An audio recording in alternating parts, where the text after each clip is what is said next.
We're here, we're queer, and we will continue to change the world. Welcome to Queer Changemakers.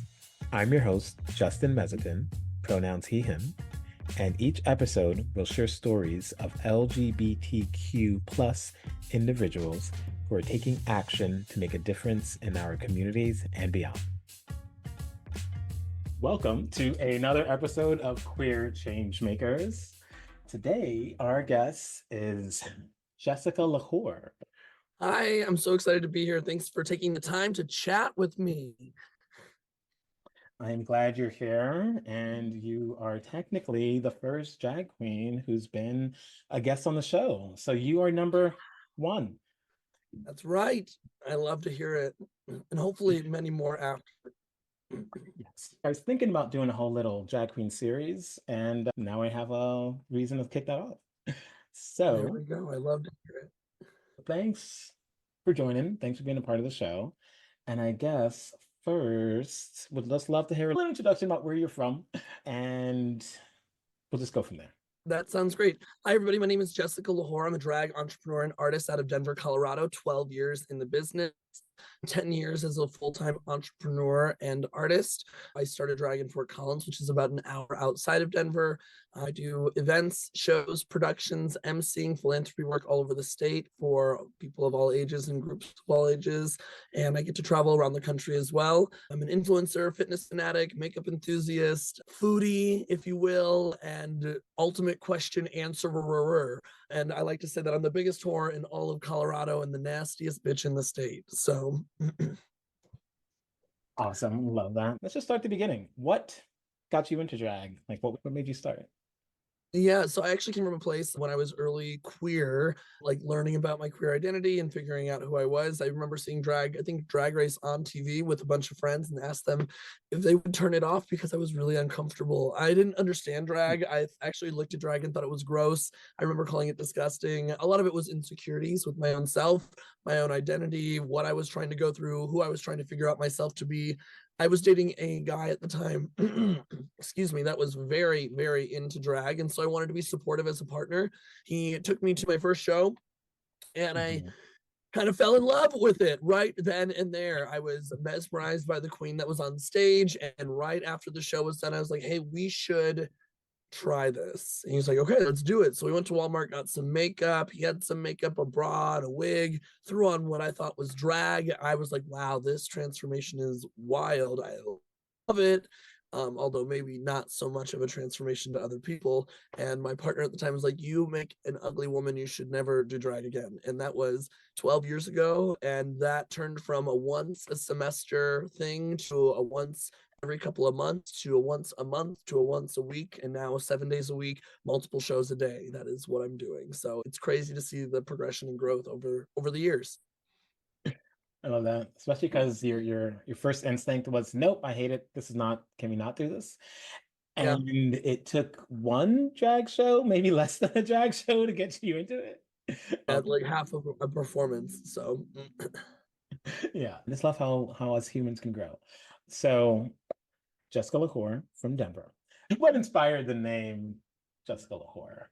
yeah, absolutely. So Jessica was always my favorite girl's name. I dated a lot of Jessicas at the time of me not knowing who the hell I was. And I really fell in love with the character Jessica Rabbit when I was developing my persona as Jessica Lahore. The idea that she was able to walk out onto a stage and have the whole room completely silent, staring at her. She looked amazing and she was just the spotlight. So I really embody a lot of that energy, a lot of that confidence, a lot of that shock factor when I walk into a space or a room or on a stage. That's just like the reaction I really enjoy.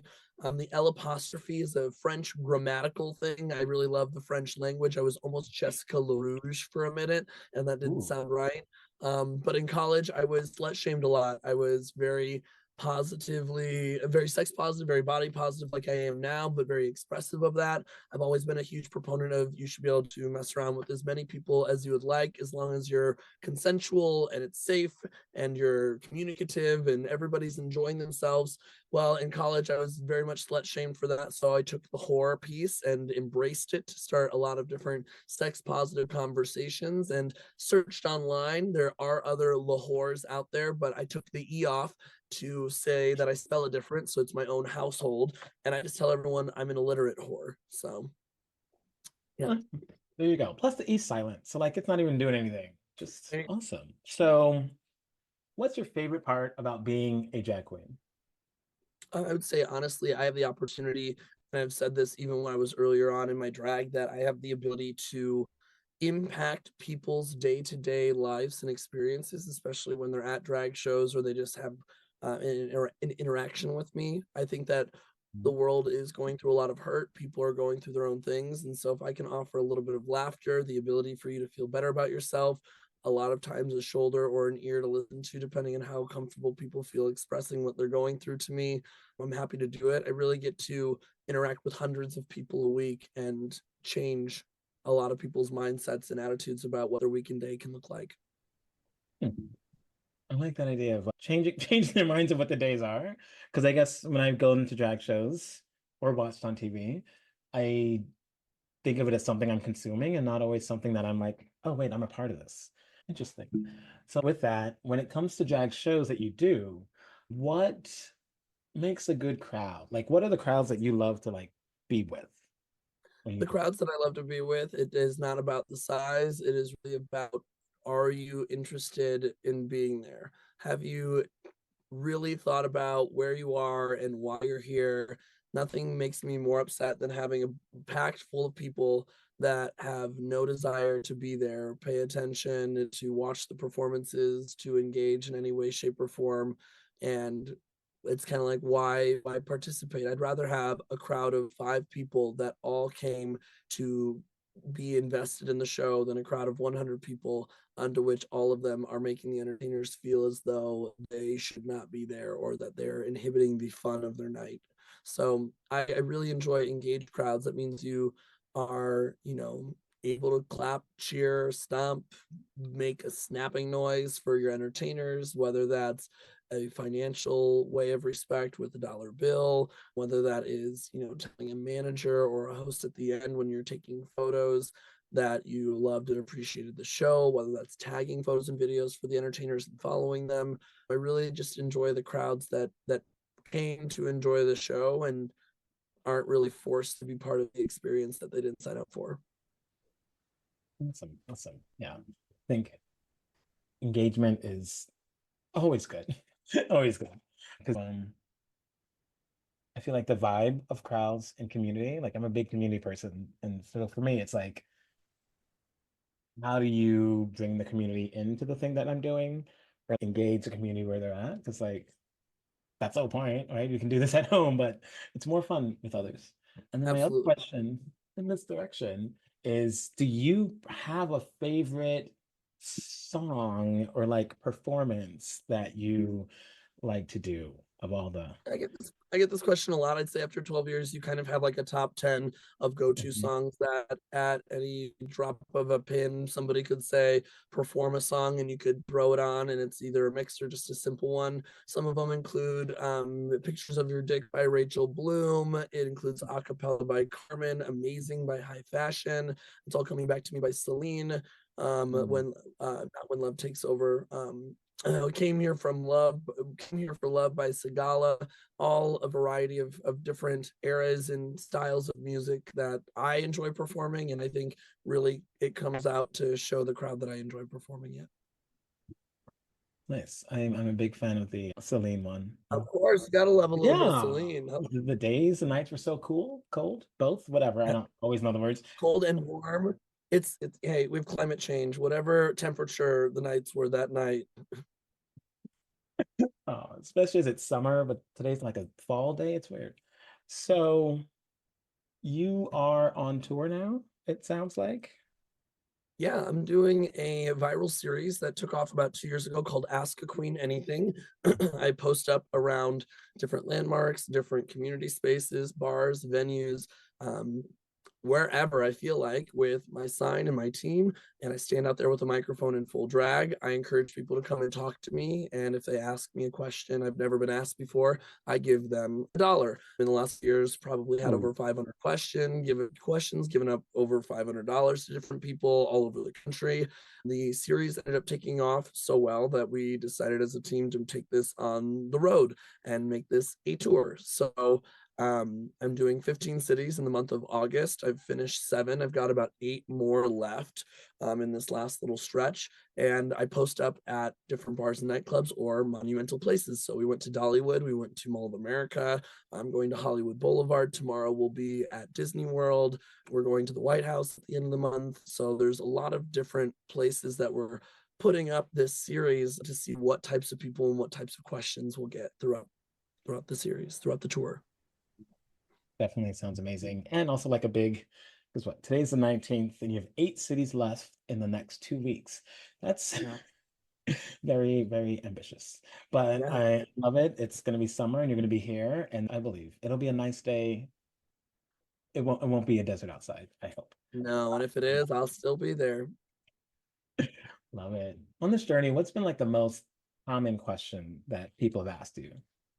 I think a lot of the most common questions that I get are the simple ones because people just want the money to go and run. So they'll be like, "What's your favorite color? How many wigs do you have?" Stuff like that. And I can't give them money. It has to be a new question. So Mhm. I really encourage people to come to me and think outside the box from your basic, simple questions of getting to know me and think about life advice or worldly advice or just anything that may be a little bit more in depth or catch me off guard. So getting creative with these questions is really important. That's interesting because that seems fun, and I do think like the idea of building more community and just being in community with people. It's like, hey, bring it. And when I think about a question, I'm like, ooh, is there like, have you gone to, let's say, less friendly locations to be asked? Have, Yeah, I mean, we've gone to locations that are like very common areas like Union Station, train stations, and stuff like Mhm. that. We've done set up shops downtown in Austin, Texas. So already putting your in places that you wouldn't say. I'd say Mall of America was really interesting being in full drag. You have a lot, hundreds and hundreds of various people that have very different background experiences. So when they see a drag artist for the first time, they're not sure how to react. Yeah, we try to balance it very much between events that have safe people or like-minded people to just common public spaces to see who is going to stop by, and we set up shop in what I'd say are some of the more riskier places as well. awesome. And do you have a couple stories of maybe unlikely questioners or interesting questions that sort of, yeah. Do you have a couple stories that you could share about some of those places? Yeah, I mean, some of the questions, I think that a lot of people ask how many negative experiences I get, and the thing is, as much as this social experiment is for people that have a lot to say about the drag, queer, and trans communities, and ideally put them face to face with a lot of the accusations and things that they don't understand and allow them to ask questions or have a conversation to help them be a little bit more educated and less ignorant. The folks that I am reaching towards, those people ultimately are too scared and too nervous to even consider being approached when they make those accusations with somebody that they want to make those accusations about. They become speechless. They're the first people to be fearful of asking a question. And so I don't get a lot of negative interactions. I've had a couple of weirder, more uncomfortable politically based ones. So when the war with Ukraine was going on, I had a gentleman that was very forward about his opinions, which were not in favor of the masses, I would say. And so handling those situations where people feel they need to get something out while also being like, maybe that wasn't appropriate, and figuring out which content is going to be appropriate to show to the audiences and which are actually going to be constructive about these experiences are really important. I have really amazing experiences from people. We did a series spin-off with this Ask a Queen where folks got to ask us questions or ask me questions. And then I followed it up by saying, because it was in the middle of November, what is something that you are thankful for? And the woman immediately broke down and said, I'm thankful to be alive. She wasn't supposed to be alive. She wasn't supposed to be here.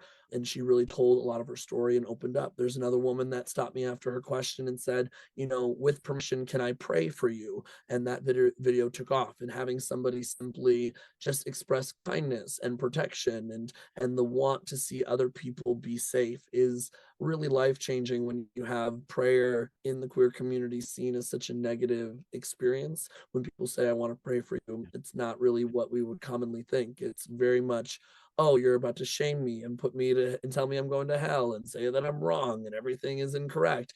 And it was just a very wonderful breath of fresh air to get a different experience. And then, of course, you get lit people that are probably too drunk to be playing this game that like to stumble up. And one of my favorite interactions is I was outside of a taco shop dressed in a poop onesie, and a very drunk friend came out of the taco shop and stared at me and said, "Are you Bambi?"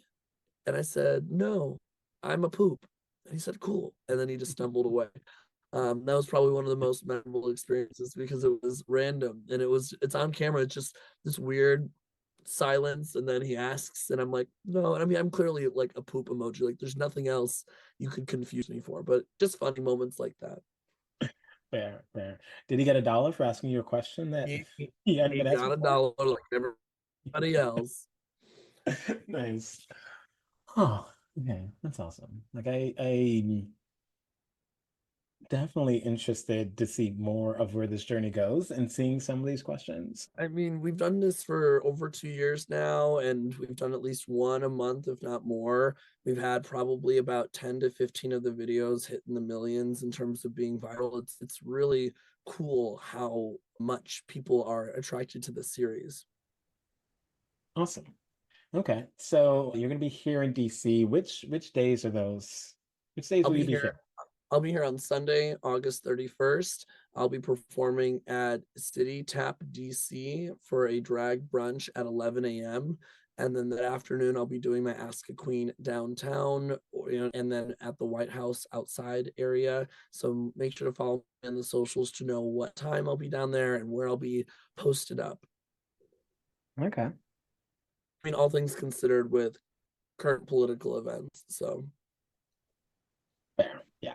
Okay. Rule one is safety, and then rule two, have a good time. And yeah. then the other rules are important. But yeah, that'll definitely be fun. That'll be a good time. Okay. So in your drag journey, what is a challenge that either you've overcome or one you're still like, what's one of the more challenging parts that maybe still show up? Yeah, I would say that over the course of 12 years, I would say a reoccurring challenge that is always just a little bit more manageable and more manageable the more that I'm experiencing it. Or it's we hear it on RuPaul all the time, the inner saboteur, the Mm, imposter syndrome, the am I doing the right thing? Am I investing my time, energy, finances, and emotional well-being into the things that I love with so much hope that it comes back and it really pays off in some way, shape, or form. I think that the constant battle of being good enough or finding a sense of community while not feeling so lonely at the same time within this industry is something that I've consistently battled.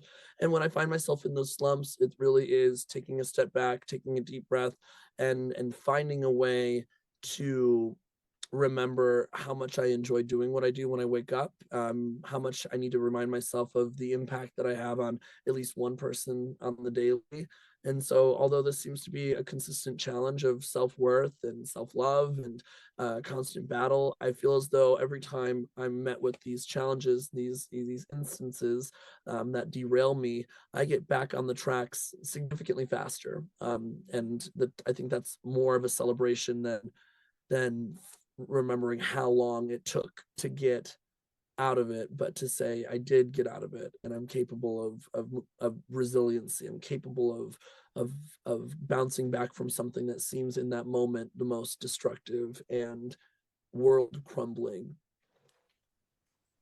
mm. Thank you for sharing that. I think that's one of those hard lessons that I hate to learn because I just want everything to be good all the time. Yeah. Like, we can elect the right people every single time and like things can keep getting better instead of thinking like, okay, we go forward, we go back, we go forward, we go back, we go around. it feels a little harder in the moment. But your words of bouncing back and that resilience is helpful, especially right now living here in DC. So Mhm. thanks for that lesson and sharing that challenge. Of course. Um, hmm. So before we get into the next part of this podcast, is the best way for people to follow what you're doing, connect with Yeah. you? What is the best way to do that? The best way to find everything and all the things that I'm doing are to go to my website, which is jessicalahore.com, JESSICALWHOR, no E again, because I'm illiterate. There you can subscribe to my newsletter, which goes out once a month and gives you first updates more than anybody on tour dates, merchandising, performance dates. And on my website, you can see photo shoots, all of my digital series on YouTube, TikTok, Instagram, Twitter, and so much more. Content is the name of the game, and there's so much to offer so many different people. Okay. So now I get to actually one of my favorite questions. As a member of our LGBTQ plus community, what is a vision you have for the next step for us? So what would you like to see next for our big wide LGBTQ plus community? It's such a tricky question when there's so much uncertainty with the current world that we're in and the administration that we have that really doesn't have any of these individuals' best interests, health, well-being, security, safety in mind. And so if you were to ask me this prior to this election, I would have a very, very different answer. And right now, what I see is a community that is going to be forced to really put aside their internal differences. So the transphobic gays and the women hating queer people and the transphobic individuals within the queer community, everyone I foresee is going to have to buckle up, step the fuck up, and realize that we're stronger as a large group, we're stronger in numbers, and that the want or fear to go back into the closet, to say so simply, is not gonna happen. It's got to be something where people are continue to be out and loud and proud and part of community and part of events and not sheltering and making sure that there's a presence that is not going to be erased the way that our administration wants to see it. So I see us, like we did the first time, getting through this hump of so much just oppression from the country and so many attacks from our own administration. I see us getting through this like we did in 2016, coming out stronger and better, and that this is just a moment in time for a lot of us to regroup, really prioritize each other, and find out the best ways to be supportive. That's truly what I envision for our group right now. I would love to say, I mean, ideally, the idea is that we wake up, everybody has rights, nobody has to feel the need to come out, everybody has the same level of equal opportunity, safety, and security. And that's just not realistic right now. So, right now, it's being there for each other, knowing that there's hope, being resilient in what is being thrown our way, and stop being nasty to each other. Hmm. Very, very well said. I think that's the one thing that keeps me going this year and why I live in DC and I have no plans to leave at any point. It's because we have that community. Like even whenever it's happening on the news, whatever, there are groups and community groups and sub communities that are still meeting, still being the same people we are, that are still places of joy, connection, pride. Um, and yeah, and I think I hate to say like everything happens for a reason or like everything works together for the good or some trite saying, but sometimes when things get bad, it helps us remember the community we have and Absolutely. give us a reason to come together instead of breaking out and separating. Hmm. Okay. So like earlier this year, Washington, D.C. was hosting World Pride because Yeah, it decided years ago and I had a great time. There are lots of amazing things happening. But one of the questions I like to ask people is, what does pride mean to you? And it could be either the event, the I don't know, feeling, emotion, experience, or both. It could be whatever you want. But what does pride I mean to think you? pride, I think pride for me wraps up all of the things that you said. Pride is individuality, pride is community, pride is expression, pride is showcasing yourself in the most authentic and unapologetic way. Pride is showing up in spaces and in turn giving people permission, even if not directly, just unspoken permission to equally be themselves. Pride is a judgment free zone. Pride is about existing day to day and finding your own truth, your own path, your own light, the things that you love. And pride is joy, pride is love, pride is compassion, pride is empathy. Hmm. Yeah, you answer the question with 14 different definitions, and I love it. Love it. It's ever Love it. changing. Yeah. Oh, 15 different definitions. Um, it's great. Oh, okay. My word for the past 2 years has been like co-creation, like collaboration and being creative with other people. When it comes to collaboration and or co-creation, what is Yeah. something you love to collaborate on with others?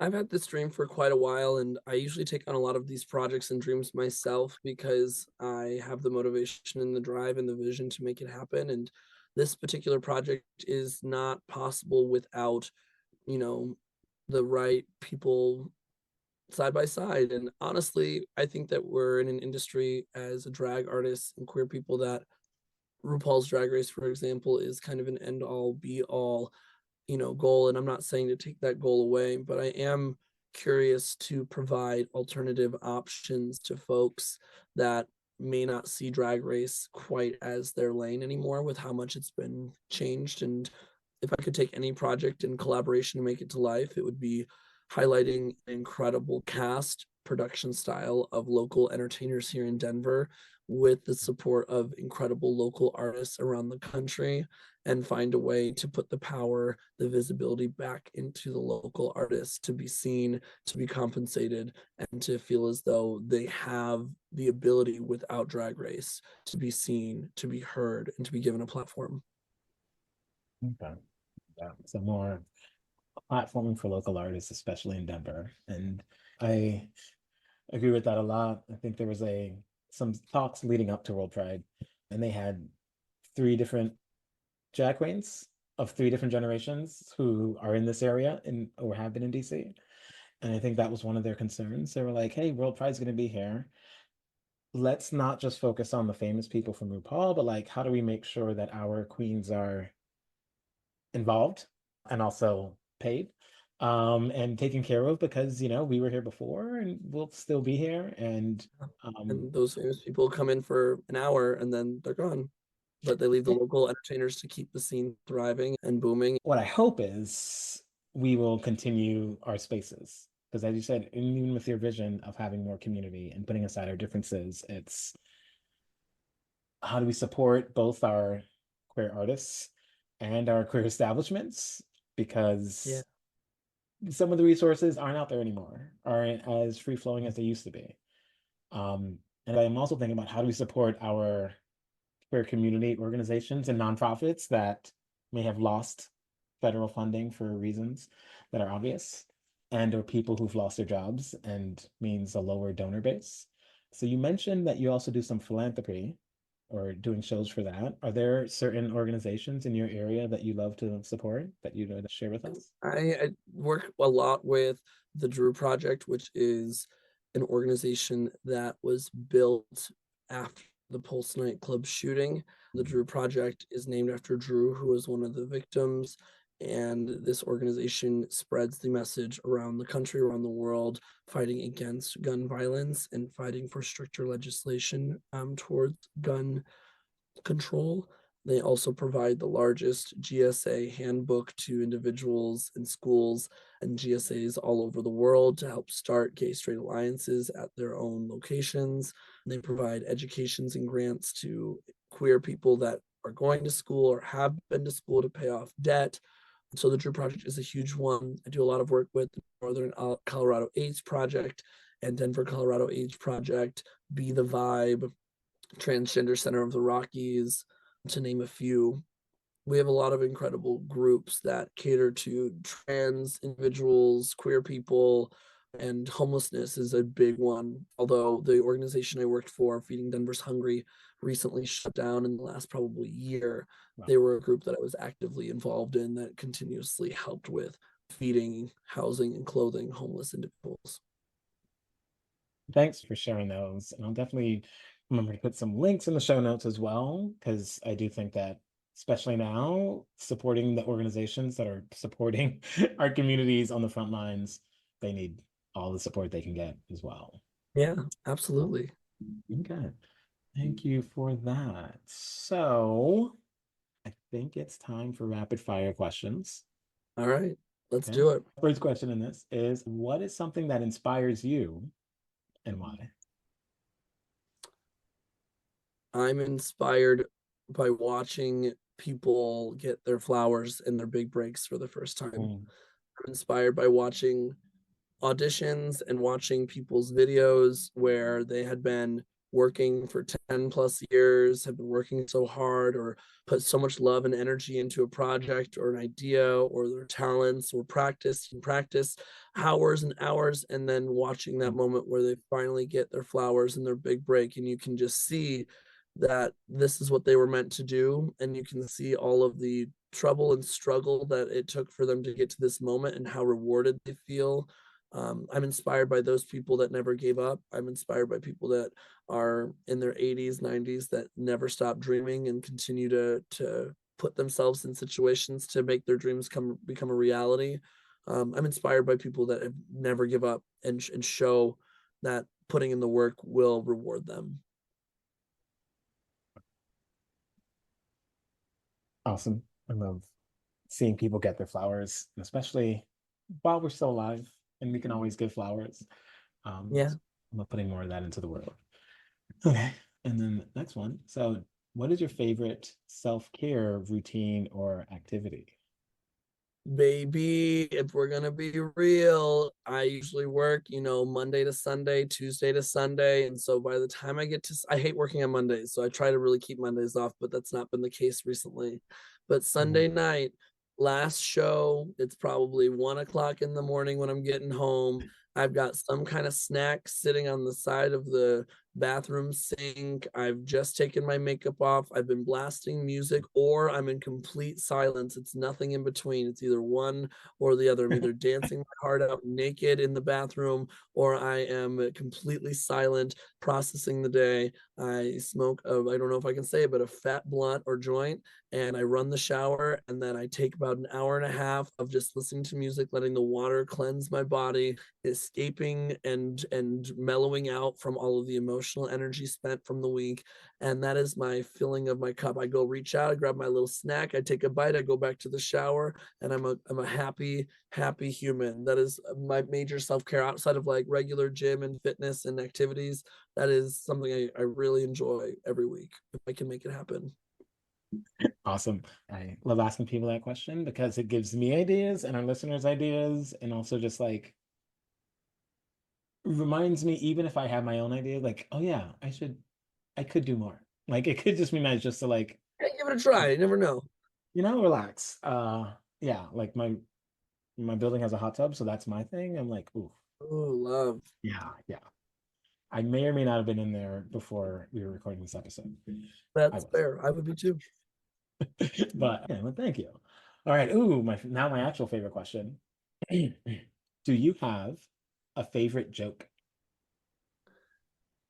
Oh my God, I tell I so know. many. I do have a joke, but yeah, I don't think you're gonna like it the way that I like it.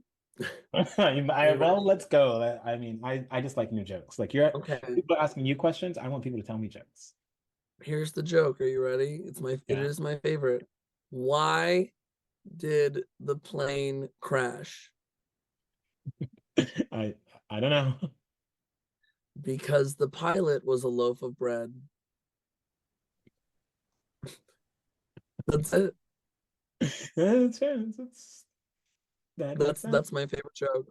It lands that way every time I tell it. If that makes you feel better, that's the response I get every freaking time. But it's still my favorite, and I think it's my No. favorite because it's so obscene. It doesn't make any sense whatsoever.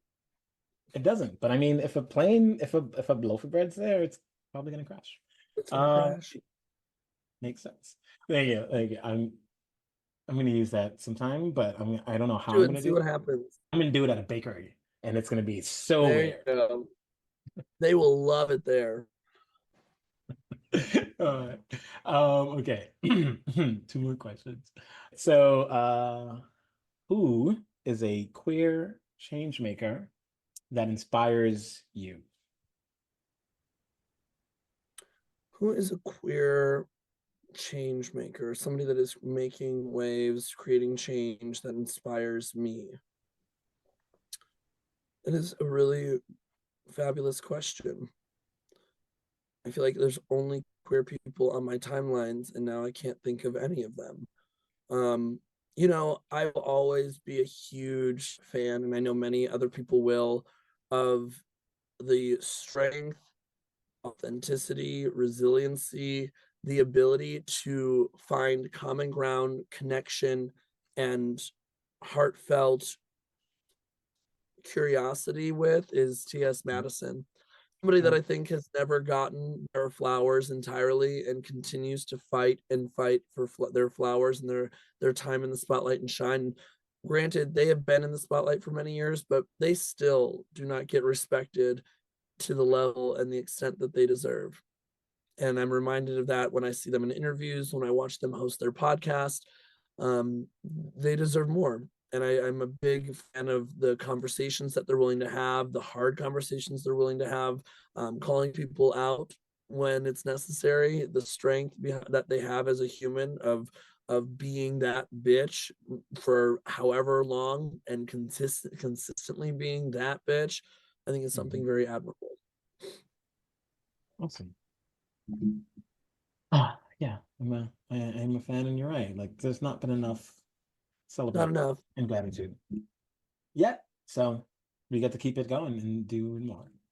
Mm-hmm. All right. So you mentioned that you've been asked hundreds and hundreds of questions, and one of the things that I'm asking guests recently is, do you have a question for me? Be about anything? Sure. My question for you is what inspired you to start this podcast and what joy do you have with your investment in it that has allowed you to feel as though you're fulfilling the purpose of starting this podcast? Like what was your goal originally and do you feel as though you're accomplishing that? What was my goal originally? My goal originally was just to promote what other people were doing, because it was like I should do something. I don't know what to do. And then I would talk to other people to see what they were doing. And then some of those people were just doing really cool stuff. And it was like, oh wow, like this whole time you were doing all this and you didn't tell me about it.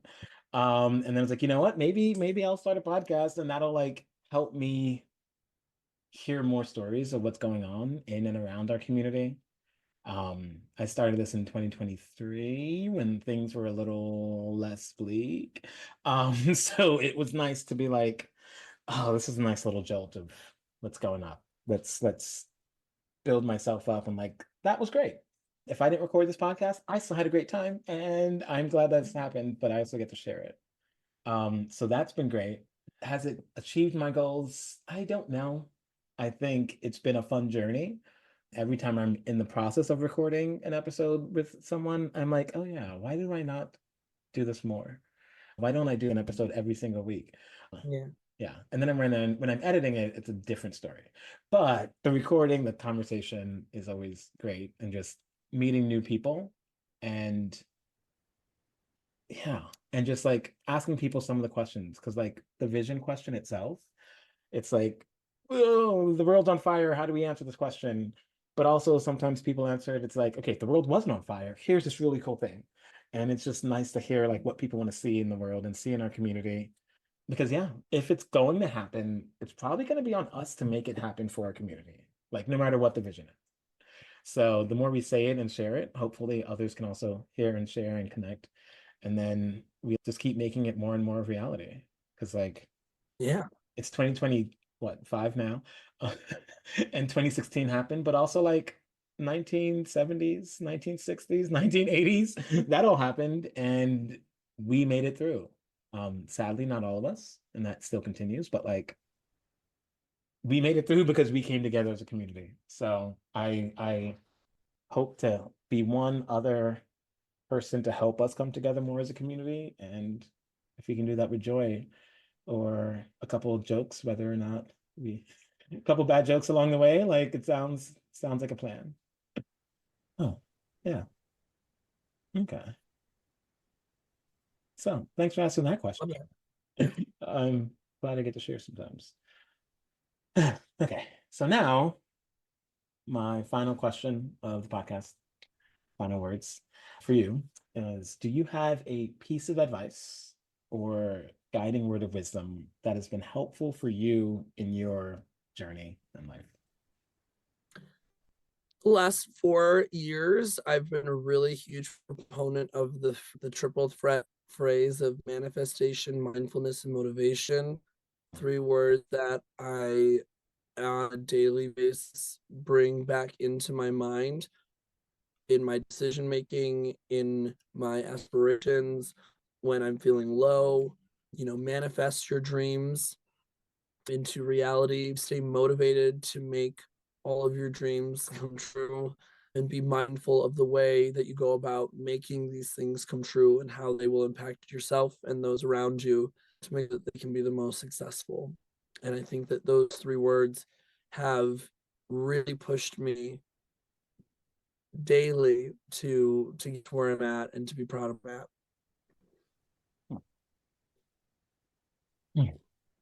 Well, thank you so much for sharing those words. Thank you so much for sharing your journey, your thoughts, your jokes, and yeah, Thank you very much for taking the time to chat with me and let me talk about what's going on in my world. Yeah, and I will see you in a couple weeks. I should be in town, and I'll try to figure out a question that no one has asked yet is also like Good. hopeful. Yeah, Oh this my is gosh, I can't wait to see you then. You're gonna have to come find me outside of the White House area. Yeah. we might. I might start at brunch just because who doesn't love a good brunch? Brunch is fair. Who So doesn't love brunch? yeah, it's great. So okay, but you will be here August 31st here in DC. Your website is jessicalahore.com. There's no E in whore. And yeah, so this has been great. Thank you so much. Have a great rest of your day. Thank you for listening to this episode of Queer Changemakers. This is Justin, and I hope you are able to get some inspiration and maybe some ideas about how you can take action to create positive change in your life, communities, and beyond. See you next time.